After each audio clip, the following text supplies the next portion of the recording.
Talking Cougars is brought to you by Safeway. Come see what's fresh. Welcome into Talkin' Cougars Season 3, Episode 9. I'm former Washington State quarterback Alex Brink, joined by my guy, number 5, all-time great wide receiver, Michael Bumpus. Bump, the Cougs fell at Virginia in Charlottesville, 22-20 to number 18, the Virginia Cavaliers. It was a hard-fought game, probably marred by some Coug mistakes down the stretch, but boy, I tell you what, the team put up a big fight. Yeah, man, 2 weeks in a row, right? They go on the road, go across the country, and put up a battle against a top 20 team in Virginia and really looked good most of that game. I thought they were going to win it until in the end, like you mentioned, just came down to a few mistakes, but this team's getting better every single week. Got to limit those mistakes late, but I see the progress. I see what's going on over there. Heartbreaking. I was watching the game in the CW studios going nuts, everyone looking at me crazy, but that's just how we do. You were there at the game. Again, you got to experience another kind of road deal, man. You visited some places that I haven't been yet. How was the environment over there? Dude, it was fantastic. And, you say it, I know why you're saying it the way you said it, because Charlottesville is nearly as impossible to get to as Oxford was, man. I had to fly into D.C., drive down to Richmond, where the team stayed, and then we drive an hour over to Charlottesville for the game, man. It was wild, but actually it was a great atmosphere, very similar to Ole Miss, where the fan base was fantastic. Everybody was so nice. Dude, I got to see my old teammate from the Houston Texans, former Virginia Cavalier quarterback Matt Schaub, was doing the radio broadcast. Yeah, it was awesome, man. So I had a great time. It was an unfortunate result, and in the end, I thought Washington State really, in general, for 3.5 quarters or so, played very well. The defense, to me, Bump, was a bright spot. Who was your MVP on the defense? Yeah, on defense, I'm going with Tucker Large, man. He was flying around, making plays at that safety spot. And coming into this game, you knew that Virginia had some weapons. You knew the run game had a couple of running backs who can get it done over there. Had a decent passing game as well. That was key for me. If you were good tacklers, then you had an opportunity to be in this game late. And that's really all you were asking for. And for the most part, man, they were solid. This is a tough Washington State defense. Not the biggest defense, not the fastest defense, but the coaches have done a great job putting them in position to have success. And then the players on the field are actually wrapping this whole thing up, man. Great tackles, playing with intensity. Large was doing his thing. It was fun to watch. Who's yours? Yeah, I mean, I think to your point, like, this group plays so well together, right? Like, they're not the fastest, but they play really fast, if that makes sense. And they take good angles and they gang tackle. And they just, in general, seem to find a way to get it done. And Large is a big part of that. Another guy that I loved was Caleb Francel, the nickelback outside linebacker, also a transfer from South Dakota State. It feels like him and Large sometimes, Bump. They're on the same side of the field, and they have a way of communicating to each other and finding a way to make big plays. Oftentimes, Francel is blitzing and Large is covering down from his safety spot. And Francel is crazy, man. He plays with his hair on fire. It seems like he's full speed all the time, and he had 9 tackles on the night total. He was an impact player throughout, and they really imposed their will on that Virginia Cavalier offense that's been, honestly, really successful throughout the year. Over 400 yards of total offense, only 300 yards against the Cougs. In the end, the Washington State defense got worn down a little bit because of some bad field position and some bad situations that the offense put them in. I thought the defense in the end was the bright spot the whole night. Yeah, definitely. The past 2 weeks, I mean, you see what Ole Miss did this past week and the numbers that they put up. Right. And they weren't able to do that against the Cougs. And then you mentioned how they were able to neutralize Virginia. Let's go over to the offensive side of the ball. Who you rocking with? It was a weird game offensively, right? Felt like the offense was incredibly efficient the first half. Rushed for over 100 yards, dominating play action pass. Zevi was out there looking like Gardner Minshew, right? Like, he was doing all sorts of things, and it felt like the offense had carried over that rhythm from the game against Ole Miss. But ultimately, they were undone by some untimely turnovers, a ton of penalties. Honestly, the offensive line's worn down with injuries, and I felt like they got a little worn out in the second half.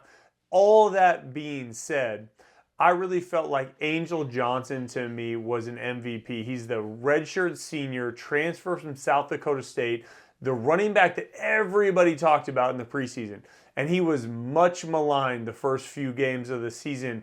Against Ole Miss, he had some big runs, and then against Virginia, he at one point was averaging over 8 yards per carry. I thought if they just fed him the ball, he was really feeling the flow, but he didn't get enough touches, right, to explode in the end. And in the second half bump, Cougs only rushed for 30 yards. I thought a huge part of that was not giving Angel Johnson the ball.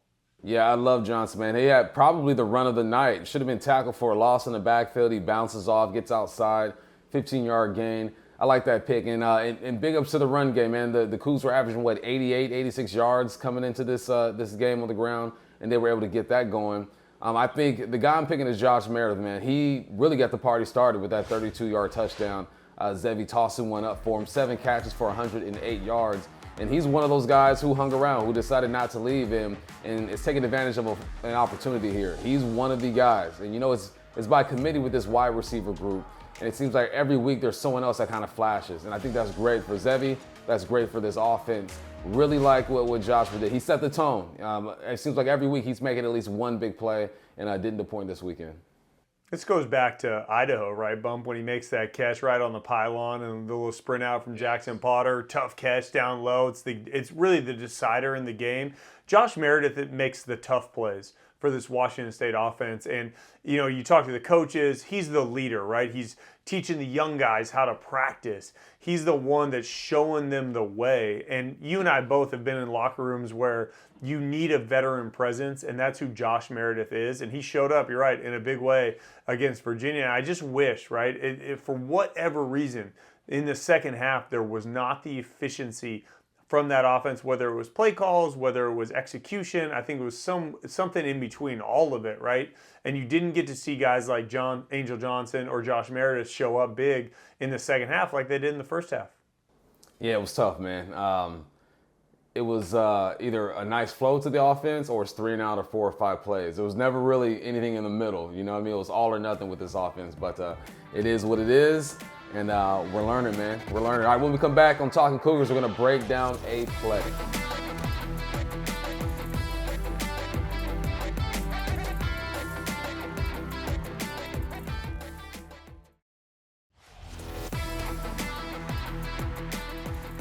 This segment is presented by Cougs First. Think Cougs First for products, services, and hiring. This is Talking Cougars. I'm Michael Bumpus with my quarterback, Alex Brink. It's time to break down a play, and this one hurt to watch, man. It's 3rd and 20. You're up 3 points, 7 minutes and 30 seconds left in the game. You come out, and what I'm thinking during this play is just run the football, put it on the foot. Your defense has been playing some decent ball. You might be able to get a stop, and let's just keep this lead. The worst thing you could do here is throw an interception, and that's exactly what happens. Zevi comes out, you have trips to the right. He's rolling to his right side, running some layers concepts. What do you see? Yeah, I agree, Bump. I mean, this is a tough spot to be in, right? It's a very, from a big picture standpoint, there's 7 minutes left in the game, right? So there's probably, 3 or 4 possessions left max. You're up by 3 points. And the likelihood of you getting the first down on 3rd and 20 is very low, right? So you want to mitigate your risk. Like you said, run the football, run a screen. If you pop it, that's great. If not, you punt the football and move on. Honestly, Ryan Harris, the punt team, they've been as good as they've been all year, right? It's been a much maligned unit. They were fantastic throughout this entire game. In my opinion, this is a moment where you cut your losses, punt it away, let your defense find a way to get a stop.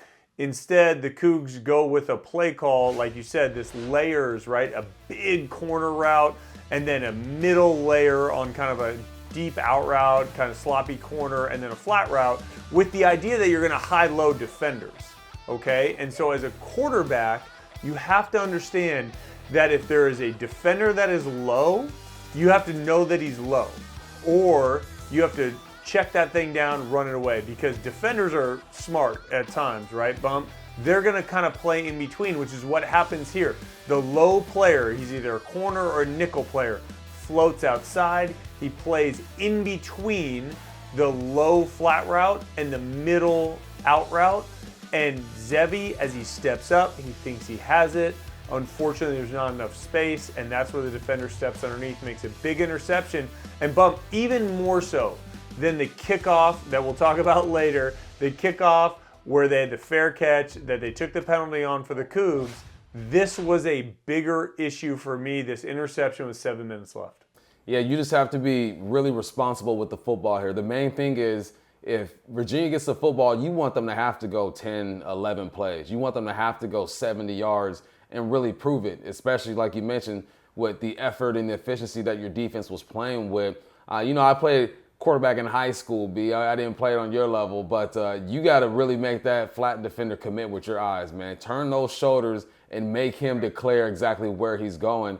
But I think this probably wasn't the best decision by the coaching staff to put Zevi in this position, honestly. I'm sure they're watching the film, and if they could take this one back, they definitely would. You can't blame them for wanting to be aggressive and put this thing away. But at 3rd and 20, you just cut your losses. You live to fight another day. You depend on your defense, and you try not to give them a short field. That's how one of the reasons why we lost this game was because Virginia had a short field late. Last week when the Cougars were down at Ole Miss, after the game, I was talking to Jimmy Rogers, and he talked a little bit about what he called the hidden yards. And I never really heard that term, Bump. And he was talking about different instances in the game where, a penalty maybe moved back the offense 5 yards. And when they punted, that gave the opposing team better field position, right? Or maybe a dropped pass on 3rd down that wouldn't have picked up the 1st down, but it would have moved them forward and then allowed the punt to pin the opposing offense deeper in their territory.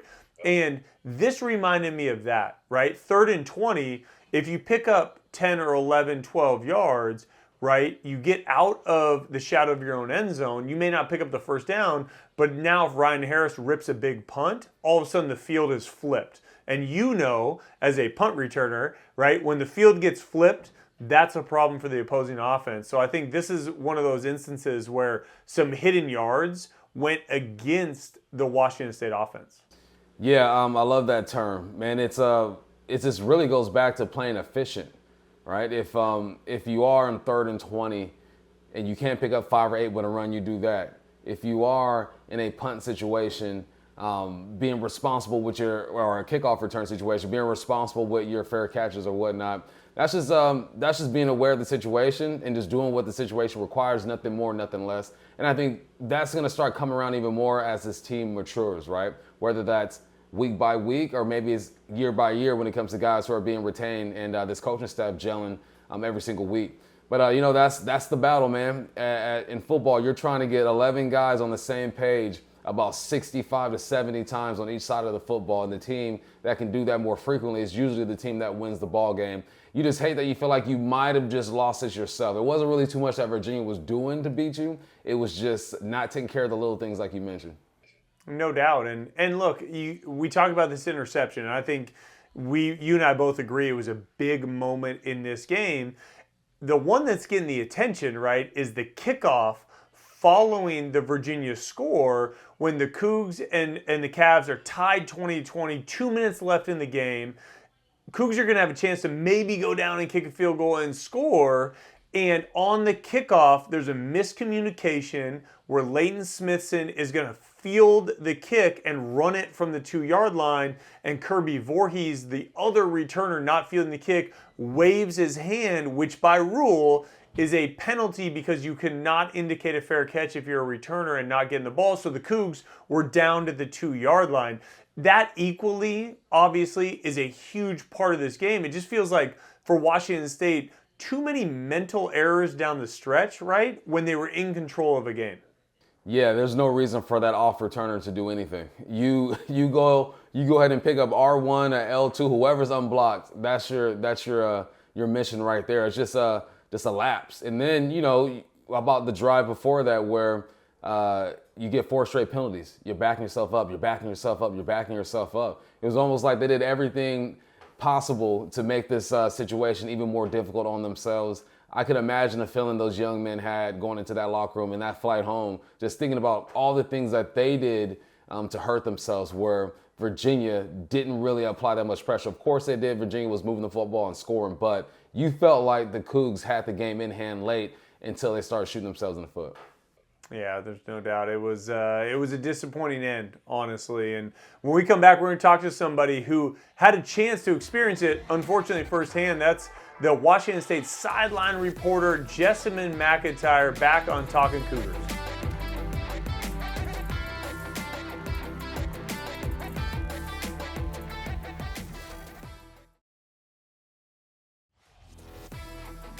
This segment is brought to you by Flat Stick Pub, local craft beer, mini golf, and old school fun. Back here on Talkin' Cougars, I'm super excited to be joined by my good friend and co-worker on the Coug Radio broadcast, Cougar sideline reporter Jessamyn McIntyre. Jessamyn, thanks for joining us on Talkin' Cougars. Well, I can't get any more Alex Brink in my life these days, so why not? Let's talk some Cougs. Yeah, no doubt about it. You can never have too much me, for sure. So, I love bringing you on. We do it every year, at least once or twice. The best thing, in my opinion, is how close you get to the action week in and week out. I mean, you really get to know the players and coaches, I feel like, on a different level to some degree, right? Even than me and Chris and Bump, because we're looking at very much outside in. I'm interested, after 2 really tough weeks where they went on the road to Oxford, they go on the road to Charlottesville, as you're walking off the field in the fourth quarter there, what was the vibe you got from Jimmy Rogers and this team as they were coming off the field with that tough loss to Virginia?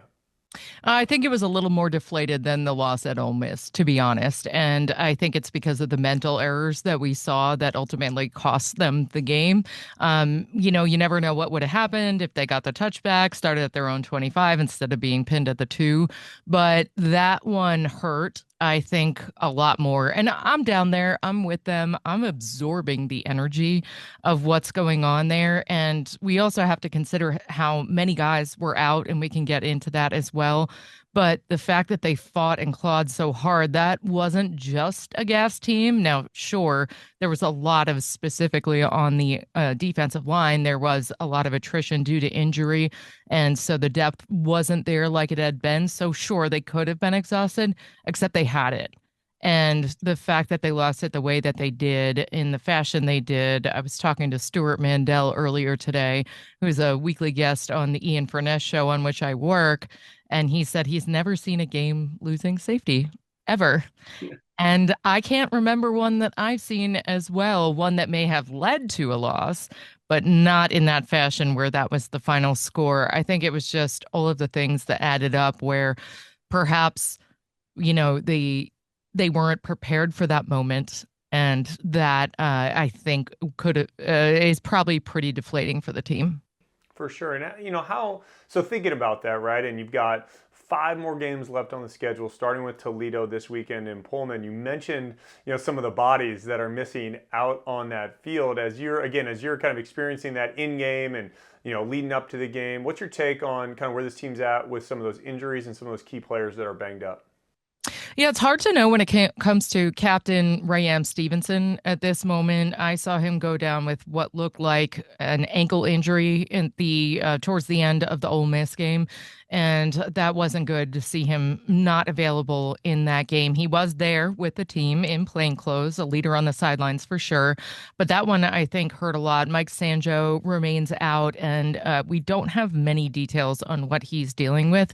But obviously, when it comes to the rotation on that interior part of the defensive line, that has been tough. Cale Reeder, safety, was out for this game, but not due to injury. So he came back fully rested due to a targeting call in the second half of the Ole Miss game. So he had to sit out that first half. And we just had a lot. I mean, Caleb Beatty is still out. He is a part of that interior defensive line rotation as well.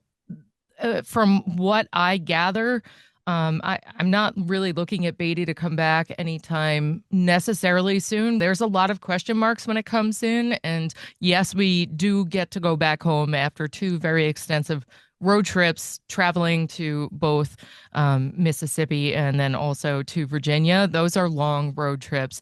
So coming back home, I think will be extremely good for them. Hopefully they're getting, their regular rehab in for all those who have been off the field. But Toledo's no one to be tangoed with. They're actually pretty good. What would look like a non-conference scheduled opponent, if you will, in a year that we actually had a conference.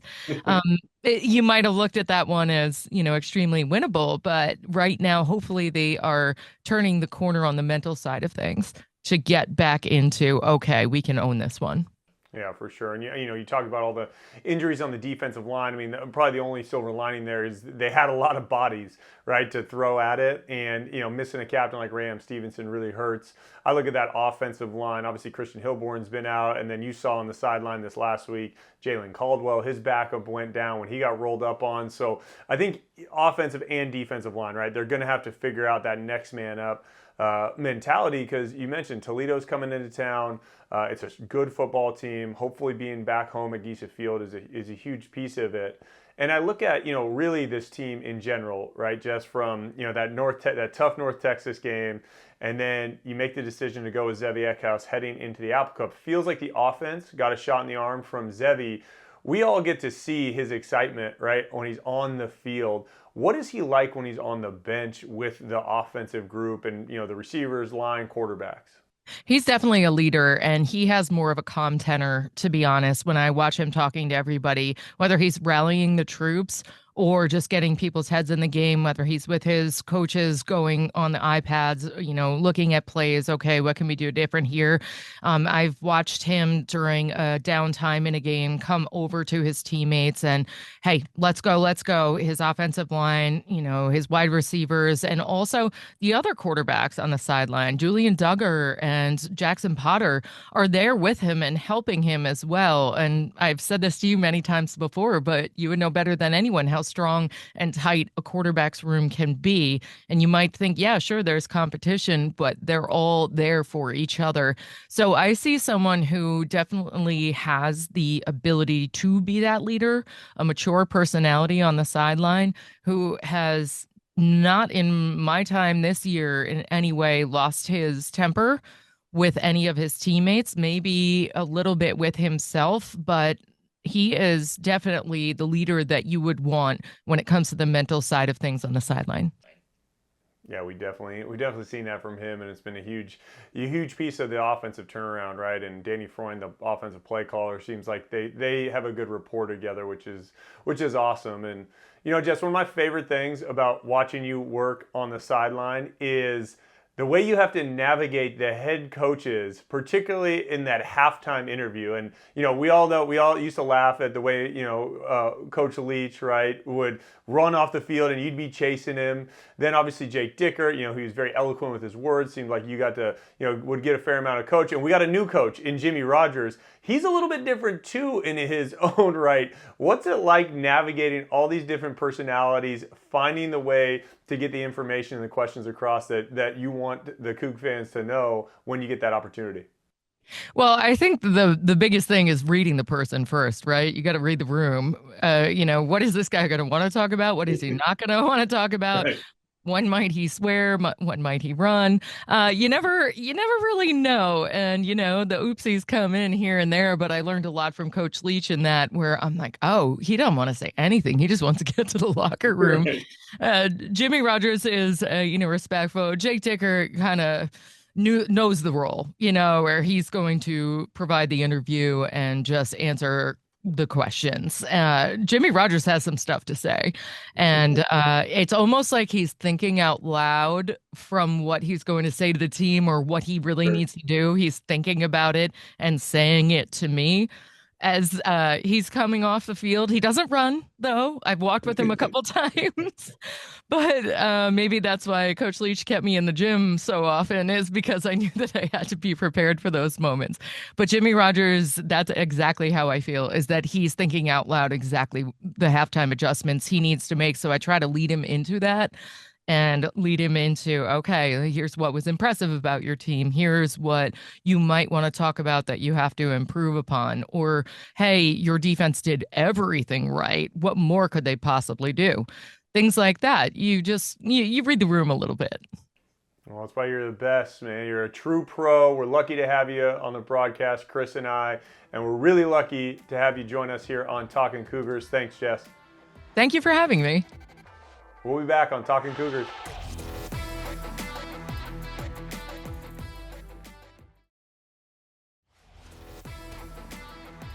This segment is brought to you by Valley GMC. See you in the Valley.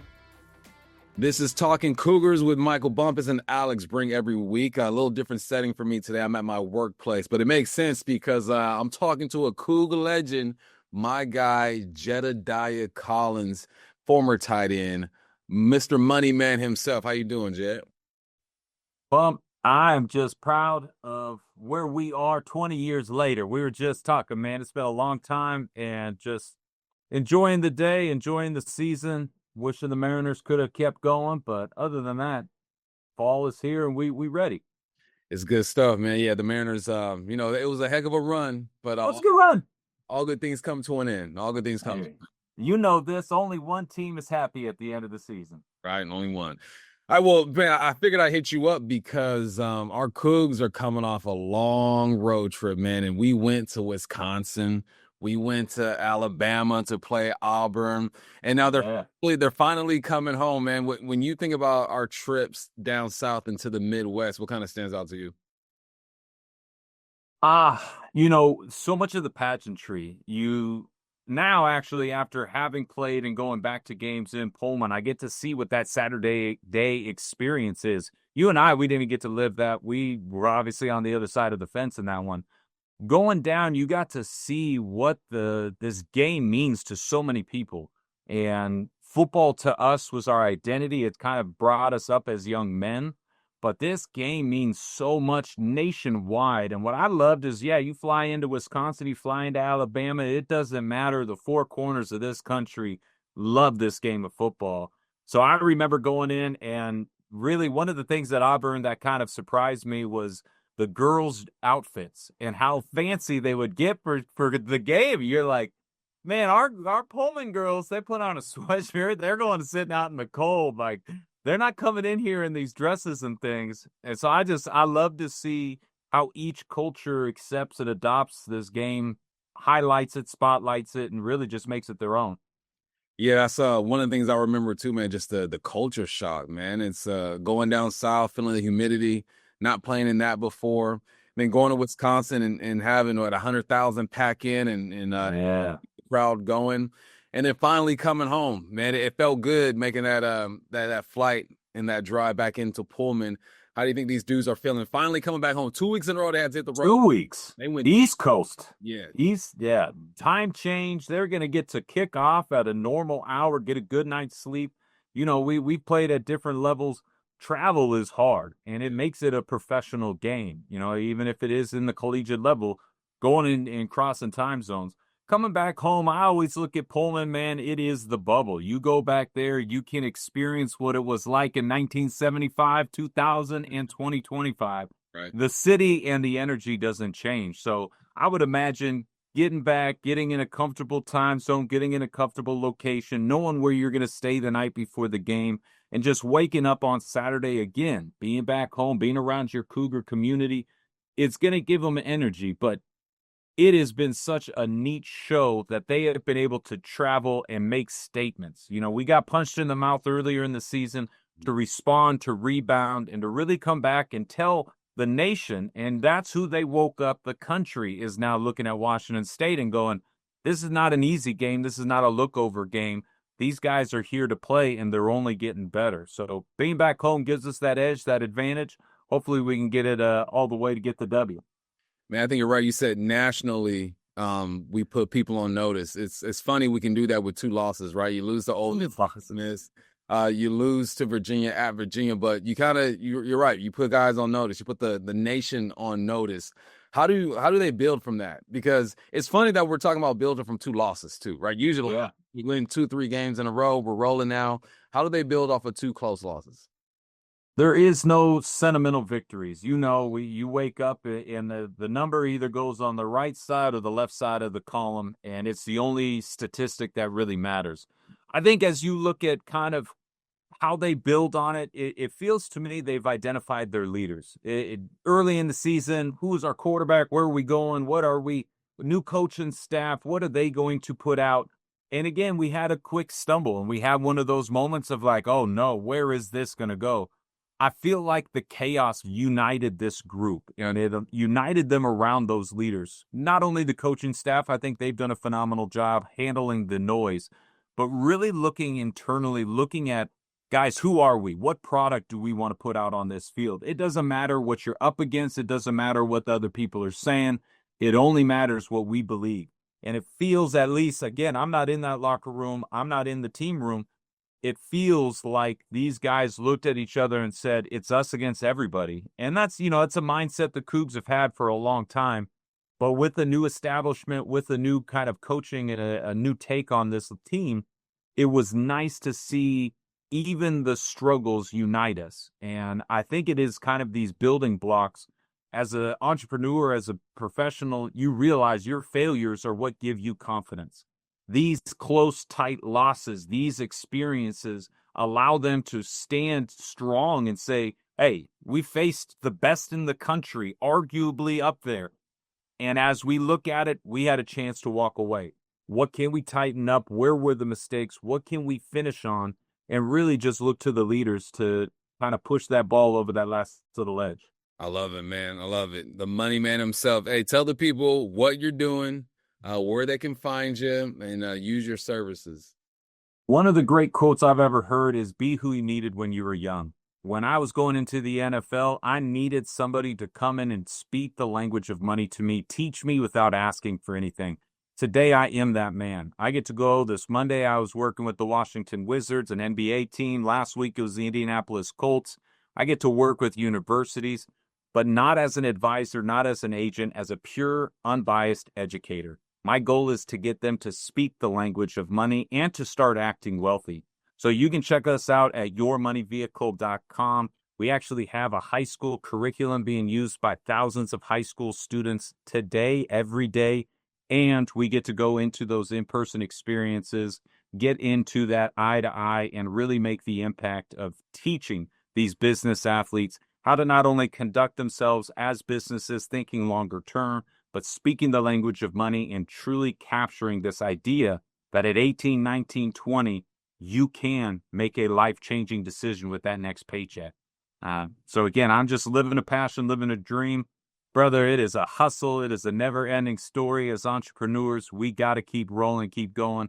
But appreciate the opportunity to share it with your audience. Go Cougs always. And just, hey, to the next game, to the next era, to the next phase. Football ain't changing. The Cougs ain't changing. And we're here for good. He's one of the best to do it. Jed Collins, a.k.a. Jedzilla, back in the day. Hey, we appreciate you, dog. Yes, sir.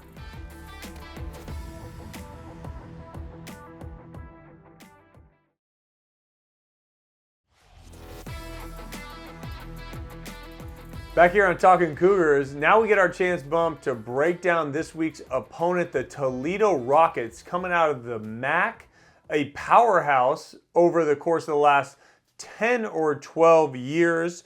Coach Jason Candle's been there for a long time, Bump, a couple of MAC championships. It feels like when I turn on midweek college football, I'm seeing Toledo win football games. And when you go back and you break this team down, that's exactly who they are, right? It's a powerful offense again for Washington State to go against, led by Tucker Gleason, a veteran quarterback, averaging over 35 points a game, 450 yards of total offense. But then to add on top of that, Bump, they're the number 3 defense in total offense, allowing just 224 yards per game. It is a complete football team that maybe hasn't played the best competition. What do you see from this Toledo Rocket team on film? Well, they're balanced, B. They're going to do a little bit of everything. Average about 250 through the air, 200 on the ground. Like you mentioned, their quarterback is a veteran. He's been out there doing their thing, and they're going to spread you out and impact you in at the same time. You're going to see some gap in the run game. You're going to see some zone, some screens or whatnot. There are multiple type of offense. They're the type of offense that any position will love to play in. A tight end, a wideout, a running back, it doesn't matter because they're going to spread that football around. You're right. They haven't played against the toughest competition yet, but they're taking care of business. They're doing exactly what they need to do to win ball games. They have a big receiver in Vanderos on the outside who should be highlighted. You're going to see, and I might jack this young man up. Chip Tyranum is going to be their guy in the backfield, 603 yards, 7 touchdowns on the day. Just a very balanced attack. I think they're the type of offense that's going to take exactly what the defense is giving them. My question is, all right, what are the Cougs willing to deal with? You know, you got to live with something. Obviously, you want to come in and stop the run, but what are you going to try to take away? Offensively, they're going to be balanced. They're going to take what the defense is giving them. Yeah, I think it's train them. And if you remember, Bump, and I know you will because you are in it like I am in Pac-12 football, West Coast football. Trainum was a running back at Arizona State. I mean, 2021, 2020, back when Jake Dickert started, he was playing running back. He transfers to Ohio State to play linebacker. And now he's back here at Toledo and he's playing running back. He's having a fantastic year. Kenji Christian at 113 yards rushing. I think, Bump, when I watch this team, they're a run-first football team. A little bit like Washington State, right? They want to run first and throw off of that, even with a veteran quarterback. To me, Washington State has to take away the run. And I think that plays in to Washington State's strength, which is a defensive line that's banged up, but they're going to kind of play their gaps and let the linebackers make plays at or near the line of scrimmage. And they showed it against Ole Miss. They showed it against Virginia. They can make plays at the line of scrimmage with that style of offense. I like this matchup, even though it's a high-powered offense, for the Washington State defense. Yeah, I like it too. Defensively, Toledo plays that 3-3-5. You're going to have 5 DBs out there most of the time. Most of the time, you're going to get a too high look unless, of course, you decide to pack it in. They're going to have to match up. Not really aggressive when it comes to blitzing the quarterback and getting after him. They're more like, look, we're going to be Simon friendly. We're going to fill every gap, and we're going to sit back and rally to the football. They're not really aggressive when it comes to that. And I think this might be a game where I feel like the Cougs can be that run-first team, get them to soften up, get them to bite a little bit, and then start going over the top because the Cougs have shown they got a couple options on the outside who are capable to get behind the defense. Yeah, and look, in all honesty, they have not played offenses in their schedule that are of the caliber of Washington State. A couple of them along the way, but right, they're playing FCS level Morgan State. They shut them out, right? Akron's having a tough year. They only score 3 points. So that skews, I think, a little bit of maybe the some of the stats that we see, right, Bump? And for Washington State, if they go just play their game, which is run the football early, screen and quick game on first and second down, and get to third and medium, third and short, they're going to be fine, right? For the Cougs, when they get in those long down situations, that's when they get in trouble. We already broke down a 3rd and 20, right, earlier in the show. But there was a multiple 3rd and 10, 3rd and 11, 12s that the Cougs did not convert on. They got to stay out of those long downs. If they can do that against a 3-3-5, you can run the football and you can have success, but you got to stay ahead of the chains. Yeah, now they're coming home. Man, it's been a long couple of weeks going on the road, going to Ole Miss, going to Virginia. Now you get to stay home, sleep in your favorite hotel room. I don't know where they're staying at these days, B. But the environment changes a little bit. You have the support of the Cougs, the Coug faithful, Coug Nation. Now you just got to take care of business, man, and keep playing good football. I know we've lost 2 games in a row, but they've been playing some great football. Welcome home. Take care of your house. Totally agree. When we come back, we're going to hear from Jimmy Rogers about the upcoming matchup versus Toledo.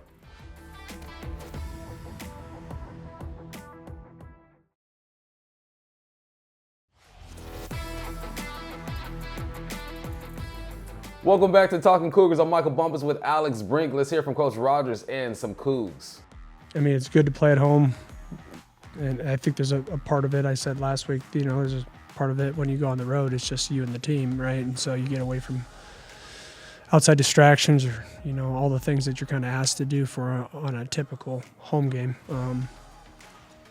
But overall, I think it's great for our players to play in front of our fan base and play in front of our students and play in front of family that can come in and visit them and stay for the weekend. Those things are important, and they're not needing to fly all the way across the country to see us play. Taking it as life's an average. There's ups and there's downs. It's how you handle it. It's how you respond. It's never as good. It's never as bad. Even when you win games, you see things that are glaring mistakes that may drive you nuts, but you won, and so the winning kind of masks the initial pain until you watch the film. But if you just taken it all for a body of work, there's been plenty of games that I've felt like we've lost after we've won the game just based off of the execution inside of it and wanting more out of the execution and having a higher standard than what the actual, what the results showed maybe. I do my job. Everyone has their own job individually, so if we all do that collectively, I think we're unstoppable. Our offense gets to move in, defense gets to move in. We feed off of each other's energy, and as y'all seen, we can hang with the best of them. We just gotta learn how to finish, and that's what we're gonna do. What's been different these last 2 weeks in terms of being able to run the ball a little better? I say just a mindset aspect. We knew we was way better than we was in the beginning of the season, like I said. So we changed our mindset, came to practice every day, wanting to get better and better and better, and that's what we've been doing. Get ready to play a really tough Toledo team that plays great defense and flies around, really physical. Are holding people to 14 points per game, and an offense that is really talented and really explosive, and they get the ball to their best players and utilize their strengths. So we got to get ready to play a tough one here at home and really have the same type of preparation as we have had the last 2 weeks, because I thought that part was really good. Our focus was great through those 2 weeks. All right, coming up, we're going to preview our matchup against Toledo.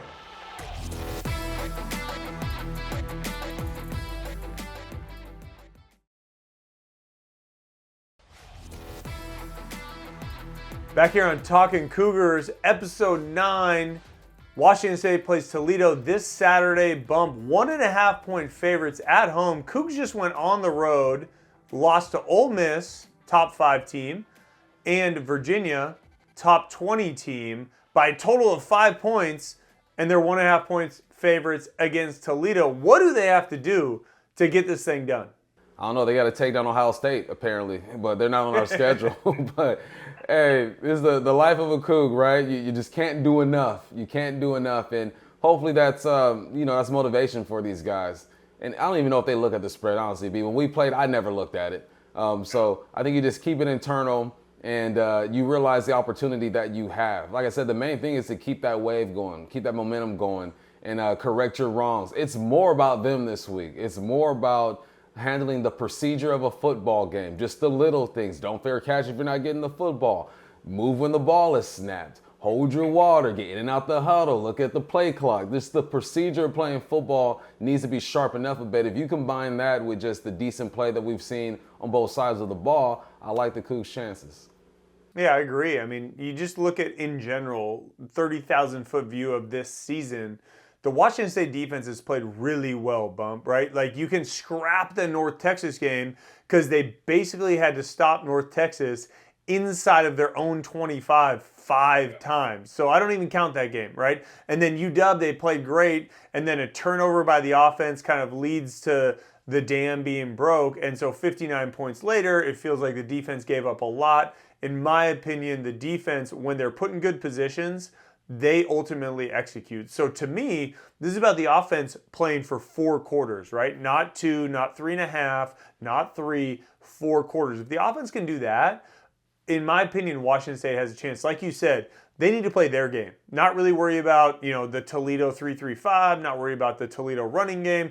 Just go play assignment football, not have pre-snap penalties, not do things out of character, and they have a chance. So, for Washington State, hopefully the crowd shows up, right? It's family weekend. Cougs haven't been in Giesa Field for almost a month. I would love to see that crowd show up and give this team support, because they just went on the road twice and showed out in a big way. Yes, they did not come home with W's, but Bump, they played really good football, showed a lot of heart, and I want the Coug faithful to show up and show out for this team. Back when we played, we had an intelligent fan base, right? We almost beat number 3 SC, and you thought we were kings, right? I hope that this fan base realizes the progress that this program has made over the weeks, excuse me. I mean, going from week 1 to barely beating Idaho to now, almost taking down 2 ranked teams. Again, no pats on the backs, no moral victories, but I believe Coug Nation understands what Jimmy Rogers is trying to create in Pullman. Yeah, I totally agree. And there's so much, right? 5 games left, Bump. You got 3 wins. All you need is 3 out of 5 to get to a bowl game. And I think 4 or 5 out of 5 is very realistic down the stretch. It starts with this game against Toledo. And to me, for Washington State, what I want to see, right? I talked about the offense. Defensively, they've been this close, Bump, to forcing a couple turnovers per game, right? They forced a fumble against Virginia, didn't come up with it.